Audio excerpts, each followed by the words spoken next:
saison, les plats mijotés font du bien. Bonjour les amis, bienvenue sur notre chaîne Cuisine Pratique pour les non-voyants, chaîne sur laquelle tout le monde évidemment est bienvenu. Nous espérons que vous allez bien et chez nous tout se passe à merveille. Voilà, alors aujourd'hui on va faire un petit peu dans la finesse avec une cassolette de dinde crémeuse et épicée. Alors, nous allons vous expliquer la recette étape par étape. Il y a quand même plusieurs ingrédients, donc je vous explique tout ce qui a été déjà fait. Donc, dans ma poêle, il y a de l'oignon émincé, de l'ail, qui sont en train de rissoler tout doucement avec donc un tout petit peu d'huile. Je vous rappelle mon astuce pour conserver l'ail. On l'épluche, on le met dans un bocal, on ajoute de l'huile et on conserve le fameux bocal au frigo. Ainsi, on n'a pas de perte au niveau de l'ail. Et le deuxième avantage, c'est qu'au moment de mettre cuire, eh bien, forcément, j'utilise l'huile du bocal et j'ai pas besoin de rajouter encore de l'huile supplémentaire pour faire revenir donc mon ail, mon oignon. Voilà, donc feu doux, tranquille, on ne veut pas que ça brûle. Ce qui a été fait d'avance.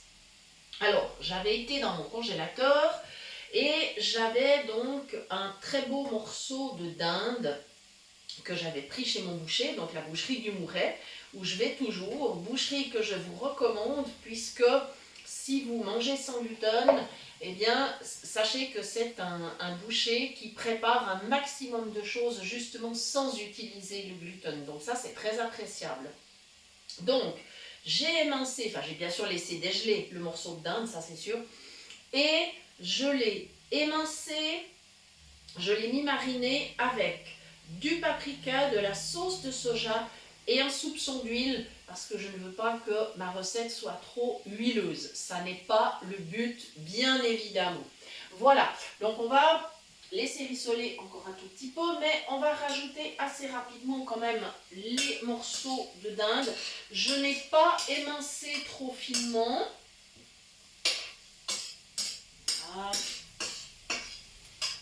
Voilà, ça se passe très bien dans la poêle. Évidemment, c'est une poêle à bord haut, vous vous en doutez, afin de ne pas en mettre à côté. Et voilà, je vais chercher mon saladier. La dinde, donc là, il y en a pour 4 personnes, environ 6 à 700 grammes de viande de dinde. Voilà. Mais j'avais acheté un morceau entier parce que j'aime beaucoup faire l'émincer moi-même. Même si mon boucher m'a proposé très aimablement de me le faire, je lui ai dit que non, c'était ok. Voilà. Oui, j'ai bien fait de prendre une poêle à bord haut. Il faudra bien tout ça au niveau de la place. Voilà, le saladier, il part pour la vaisselle. Comme ceci. Je suis de retour vers la poêle. Alors je répartis ma viande avec la spatule. Voilà. Et je ne mets pas un feu trop fort. Voilà. Et évidemment, maintenant je vais devoir commencer à tourner mes morceaux afin qu'ils soient rôtis de tous les côtés. Voilà. J'ai évidemment mis la viande à dégeler toute une nuit parce que d'abord c'était un morceau qui était assez grand et surtout, et en ce qui concerne les viandes, je n'aime pas du tout utiliser le micro-ondes pour dégeler. Enfin, je vous dis franchement que d'une manière générale, je n'utilise jamais le micro-ondes pour dégeler. Je préfère que ça se fasse en douceur.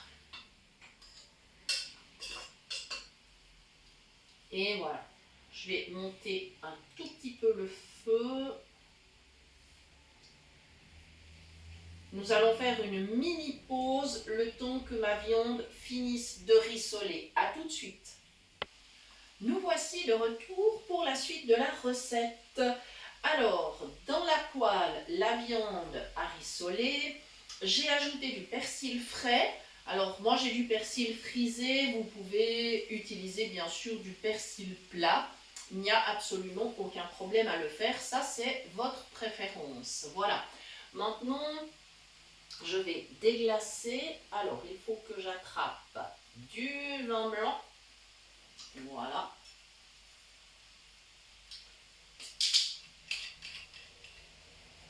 Et là, ça va être à l'oreille. Voilà, je pense qu'on est OK parce qu'on va également mettre de la crème. Et on laissera bien sûr mijoter. Il restera encore un petit ingrédient à ajouter. Voilà, je vais baisser gentiment le feu. Voilà, j'ai prévu 2 dosettes de safran, qui est une épice extrêmement fine. Voilà, quand je vous disais qu'aujourd'hui on allait faire dans la finesse, eh bien c'était vrai. Voilà, donc j'ajoute le safran, ça donne tout de suite une odeur fort agréable. Alors bien évidemment, cette recette est sans gluten. J'ai fait très attention, ma sauce de soja, c'est toujours de la sauce sans gluten. Il faut se méfier avec les sauces de soja. Parfois, elles en contiennent, enfin souvent, elles en contiennent. Donc, il faut être très attentif à cela. Voilà, je jetterai ça tout à l'heure et je vais aller chercher ma crème. J'ai une brique de crème entière qui a été ouverte tout à l'heure et je vais me positionner au-dessus de ma poêle pour l'ajouter comme ceci. Voilà, j'aurai une belle sauce. Alors bien sûr, ceci est un plat principal et on va l'accompagner de légumes et d'un féculent pour avoir un repas équilibré. Pour nous, ce seront des carottes d'une part et de la polenta d'autre part, puisqu'il y a de la sauce. C'est toujours agréable avec la polenta d'avoir une belle sauce. Voilà. Mais après, vous avez évidemment tout le choix nécessaire, c'est-à-dire vous pouvez mettre du riz, des pâtes, des pommes de terre, de la purée, ce qui vous fait plaisir. Vous pouvez aller aussi vers des céréales, hein, vous pouvez aller vers du quinoa, du millet. Voilà, tout accompagnement qui vous fait plaisir. N'hésitez pas. Il y a aussi le riz sauvage qui va très bien avec ce genre de plat. Voilà, on va laisser reprendre un petit peu avec la chaleur. Alors évidemment, je suis en train de mélanger. L'important étant que toutes mes épices s'intègrent bien dans la sauce.